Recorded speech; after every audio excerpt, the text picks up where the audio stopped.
The Teves anti-lock braking system is standard on the Chrysler TC. It is designed to provide increased vehicle stability and brake performance under most braking conditions. The system allows the car to be stopped in the shortest possible distance, regardless of road surface material, road surface condition, axle load distribution, fast changes in friction between the tire and the road, or braking in a turn. The Teves ABS system uses an electronic brake control module, or EBCM, which processes signals received from inductive sensors located at each wheel. These sensors measure the speed of each wheel. By comparing the signals received with those in memory, the EBCM is able to determine if one or more wheels are tending to lock. When this condition occurs, solenoid valves open and close to adjust the hydraulic pressure in the part of the circuit acting on the locking wheel. In other words, the EBCM removes pressure from the caliper of the locking wheel and then restores pressure when the wheel is no longer locked. Pressure is increased at the wheel positions that are not locked. This sequence of pressure on, pressure reduce, and pressure maintain occurs very rapidly, much faster than a driver could pump the brake pedal. The sequence is repeated regardless of how much pressure is being applied to the brake pedal until braking ceases or until the tendency to lock passes. Under normal driving conditions, with the road surface either dry or wet, the ABS system may not intervene for thousands of miles, although it is ready to operate when it is needed. In addition to increased vehicle stability and braking performance, the Teves ABS system enhances control of the vehicle during emergency stopping, provides more uniform tire wear, and reduces tire damage from wheel locking. ABS is quite different than the conventional brake system, although many components are similar. The similar components include a proportioning valve, disc brake calipers, rotors, and pads, and brake lines and hoses. Components unique to the Teves system include the electronic brake control module, or EBCM, wheel speed and toothed sensor rings at each wheel, a pump motor assembly, an accumulator and pressure switch, and the electrical circuit containing diodes, relays, indicator lamps, and fuses. These components are located under the hood, in the instrument panel, below the instrument panel, and under the car. A servo-type hydraulic cylinder replaces the vacuum booster used on conventional systems. A pump and motor assembly, located next to the hydraulic reservoir, draws brake fluid from the reservoir and maintains it at a pressure of 2,000 to 2,600 psi. This allows the system to react instantaneously when the brake pedal is depressed. The reservoir has a vented screw-on cap. The pump motor is controlled by a pressure switch and a pump motor relay. The pump motor pressure switch is installed in the pump assembly and contains 3 separate switches. One switch controls the pump motor relay. When the ignition is in the run position, voltage from the ignition switch flows through a 5-amp fuse to the pump relay coil.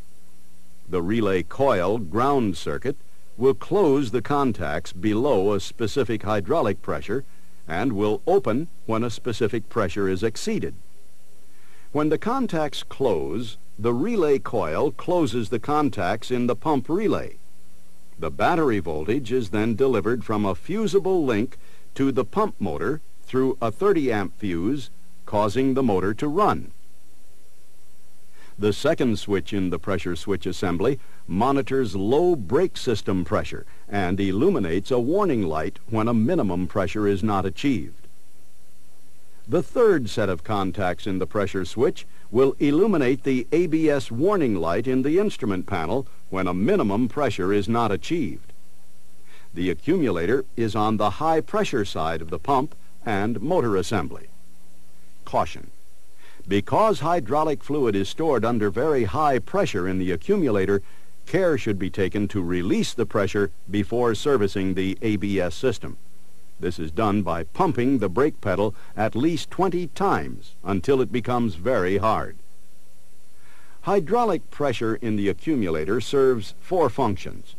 These include the power brake assist, the rear brake application, the front and rear brake application during an anti-lock operation, and as many as 20 power-assisted stops if the motor and pump assembly fail to operate.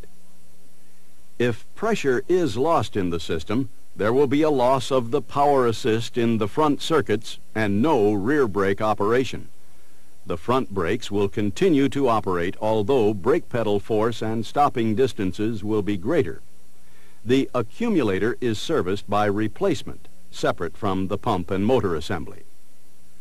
The hydraulic assembly has a 3-circuit split brake system controlled by 2 pistons in the master cylinder and a control valve in the booster. The secondary piston supplies pressure through 1 circuit to only the left front brake. The primary piston provides pressure only to the right front brake.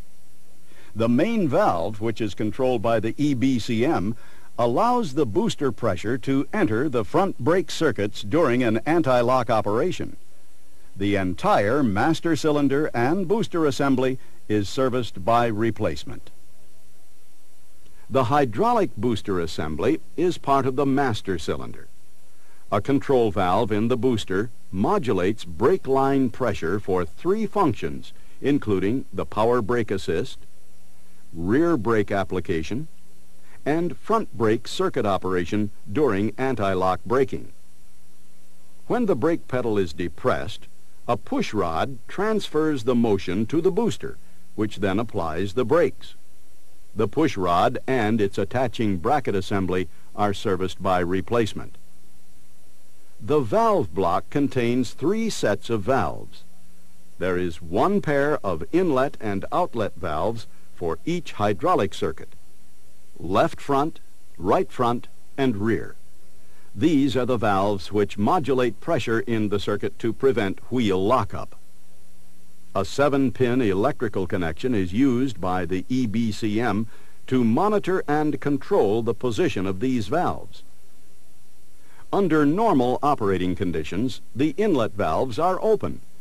When the system is in an anti-lock mode, hydraulic pressure in a particular circuit must be either reduced, maintained, or increased. The rapid opening and closing of this valve modulates the pressure. When the EBCM detects an impending wheel lockup, it sends a 12-volt signal to close the inlet valve in the affected circuit. Resistance on this line should be 5 to 8 ohms. The outlet valve solenoids are normally closed. When hydraulic pressure must be decreased in a particular brake circuit, the valve is opened by a 12-volt signal from the EBCM. Resistance on this line should be 3 to 5 ohms.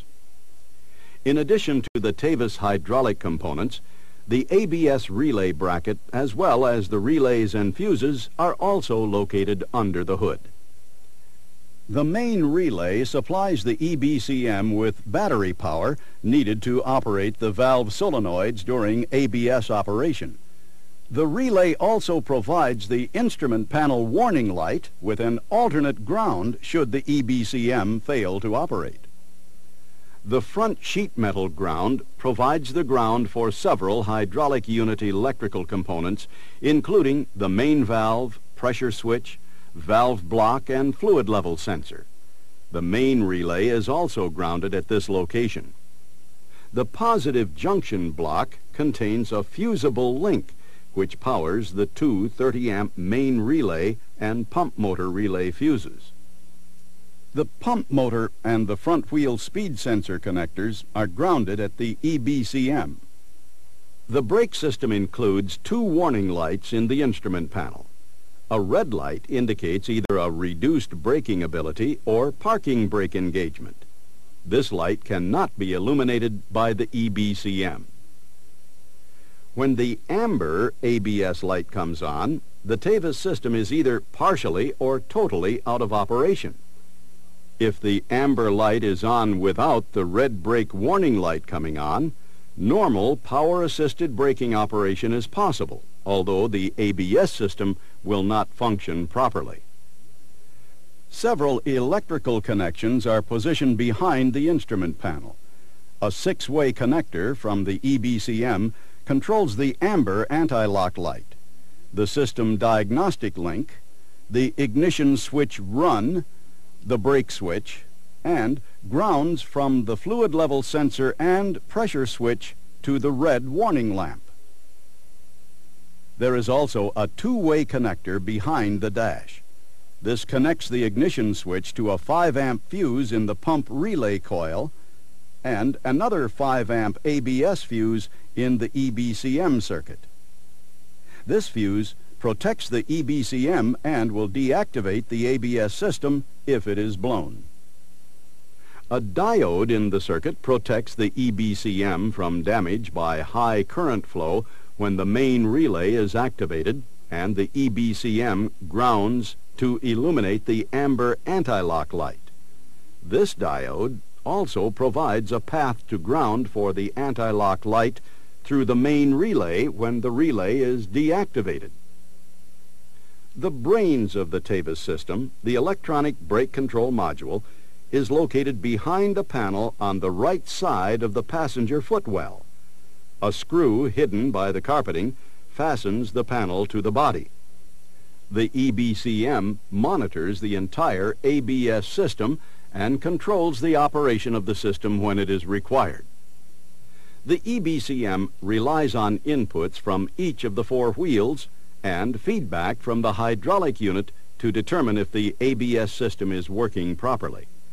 In addition, using this data, the EBCM makes the decision to turn the ABS system on or off according to conditions. The last location for ABS components is below the car. 4 sensors, 1 at each wheel, consist of a permanent magnet surrounded by a wire coil. As a toothed sensor ring passes the stationary sensor, an AC electrical signal is generated. The frequency of this electrical signal is raised or lowered according to the wheel speed. This frequency is the information the EBCM uses to determine the speed of the individual wheels.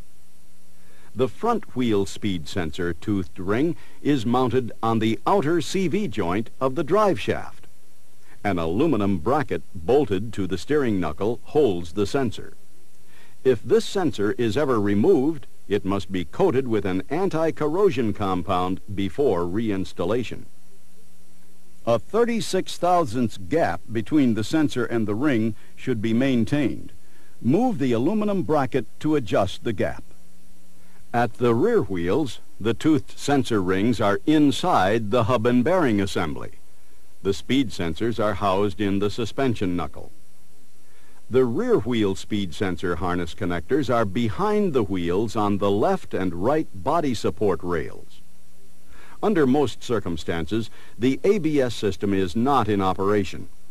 To slow or stop the car, pressure on the brake pedal is transferred through the push rod to the booster. This opens the control valve. The control valve regulates hydraulic pressure from the accumulator. Pressure flows first into the boost chamber, then into the rear brake circuit through the open rear inlet valve in the valve block, to the proportioning valve, and finally to the rear calipers where the brakes are applied. The power assist is generated by the regulated pressure which pushes on the booster piston. The booster piston forces the master cylinder pistons to move, which in turn forces hydraulic fluid into the left and right front brake circuits. The fluid passes through the open inlet valves in the valve block and into the calipers to apply the front brakes. Regulated pressure also flows from the boost chamber through an internal passage to the main valve where it is blocked. This entire operation is referred to as a pressure increase condition because pressure on the brake pedal increases pressure throughout the system. When the EBCM detects an impending wheel lockup, it sends a 12-volt signal to the inlet valve which closes it. Pressure in the affected caliper and brake line is trapped. No additional brake pressure can reach that caliper, regardless of how much pressure is applied to the brake pedal. This condition is called pressure maintain because the pressure in the affected circuit is maintained at a level just below that which would cause wheel lockup. The affected wheel will continue to turn, thereby maintaining traction with the road surface. If the pressure maintain condition is not sufficient to prevent the wheel from locking, the EBCM sends a momentary 12-volt signal to the affected wheel outlet valve. This signal opens the valve to create a pressure decrease condition. However, because the inlet valve remains closed, hydraulic pressure in the caliper and line is reduced. This allows the wheel to begin turning. At the same time, the EBCM sends a momentary 12-volt signal to open the main valve. Boost pressure from the main valve is then supplied to the hydraulic chamber at the back of the master cylinder pistons. If this boost pressure is greater behind the pistons than in front of the pistons, brake fluid will travel past the master cylinder piston seals and into the front brake circuit. When the hydraulic pressure equalizes, springs move the master cylinder pistons back into the bore toward the brake pedal. The main valve is designed to allow sufficient reserves even if the brake circuit pressure is lost suddenly during braking. If the wheel begins to spin too fast under the pressure decrease condition, the 12-volt signal can be either removed or sent to another valve to increase or decrease brake pressure as required. This pressure maintain, increase, or decrease cycle can occur as many as 15 times per second. The cycle will continue until the vehicle slows to approximately 2 miles per hour, or when the brake pedal pressure is released. TC owners will not notice any difference in brake pedal feel during normal braking. In an anti-lock stop, however, there will be a slight return kick in the pedal, followed by a pulsating feeling. A clicking sound may also be heard. All of these conditions should be considered normal. Before proceeding with the second half of this discussion of Teves ABS, take a break here. Review the information presented in the reference book and watch this portion of the presentation again. Make certain you understand how the system works before proceeding with the next half, which discusses diagnosing the system.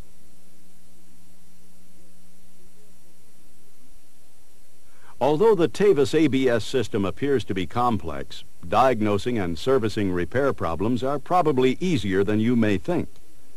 The first step in diagnosing problems is to perform a complete visual inspection of all fluid levels, the parking brake, and the entire electrical system, including EBCM connectors, fuses, and fusible links.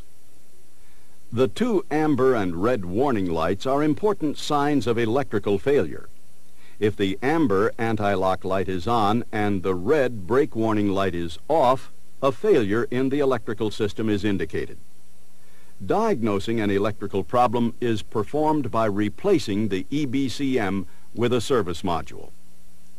While doing electrical checks, each pin in the connector should be inspected.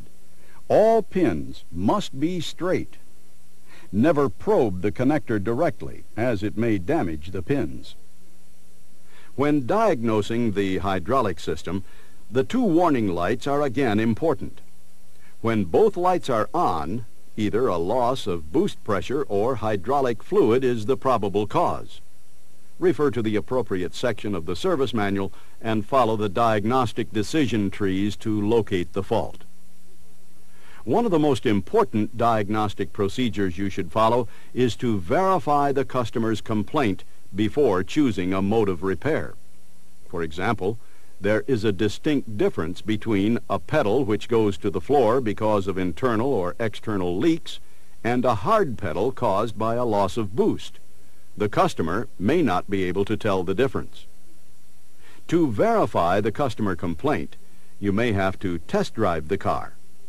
Although it is important for you to have a feel for the system, repeated use of the anti-lock function over a very short period can cause damage to the pads and rotors from overheating. Finally, always pump the accumulator down before removing any hydraulic part from the system. This is accomplished by pumping the brake pedal 20 times until very hard with the ignition key off. Remember, the accumulator stores brake fluid under very high pressure. The first step in diagnosing the ABS system is to make sure tire pressure and wear are uniform, and that the brake fluid level in the reservoir is correct. Be sure to check the brake fluid level after the accumulator pressure has been pumped down. Next, make sure the 2 warning lights are functioning properly. Turn the ignition key to the run position and observe the bulb check cycle. Both lights should turn off within about 50 seconds.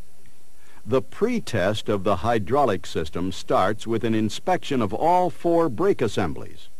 Make sure all components are in good operating condition. Inspect the battery. Be certain it is up to specification. Check the 35 contacts of the EBCM. If there are any damaged contacts, replace the entire unit. Verify the condition of the 7-pin connector of the valve block, the 2-pin connector of the main valve, the 5-pin connector of the combined pressure warning switch, the 2- and 3-pin connector of the reservoir warning switch, the 2-pin connector of all 4 sensors, and if the warning light is not working, check the 2-pin connector of the warning lamp. Make sure the motor relay and main relay are inserted in their sockets. Check the ground terminals of the electronic controller and the hydraulic unit. To determine the status of the Teves electrical and hydraulic circuits, use the Antilock brake system service module. The face of the tester has clear instructions that will guide you through 5 separate tests.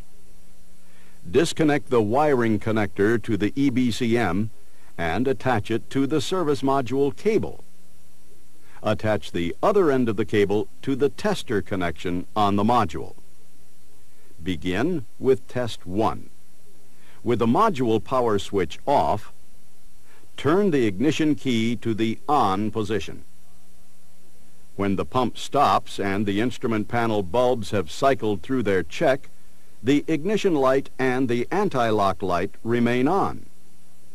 Disconnect the primary end of the coil wire.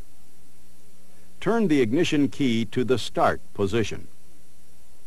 During cranking, the ignition light will be off and the anti-lock lamp will be on. Now, reconnect the coil wire.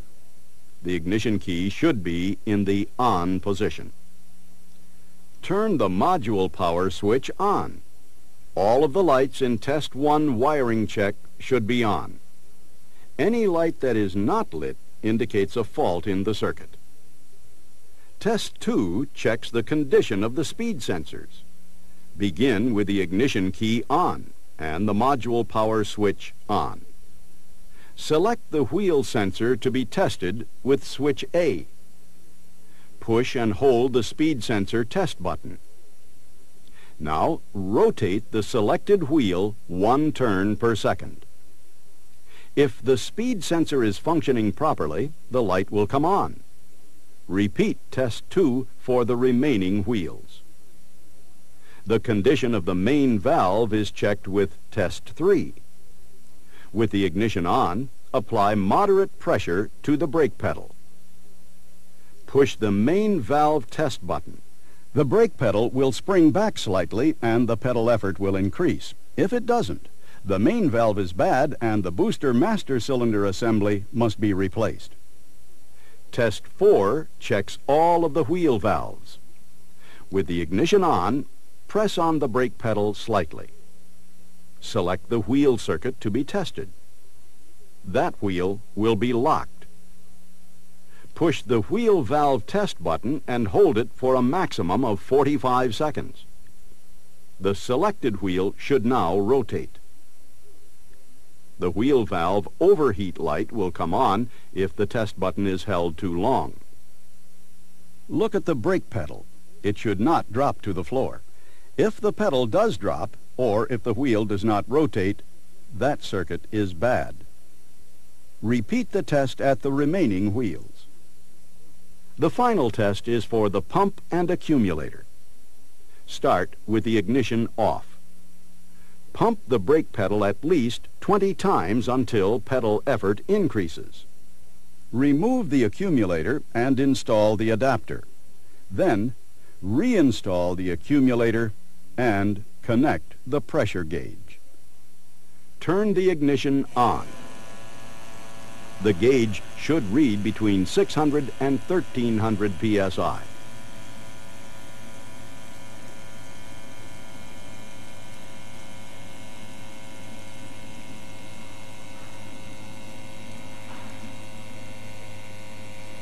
When the pump stops, normally within 60 seconds at room temperature, the pressure will be between 2300 and 2800 psi.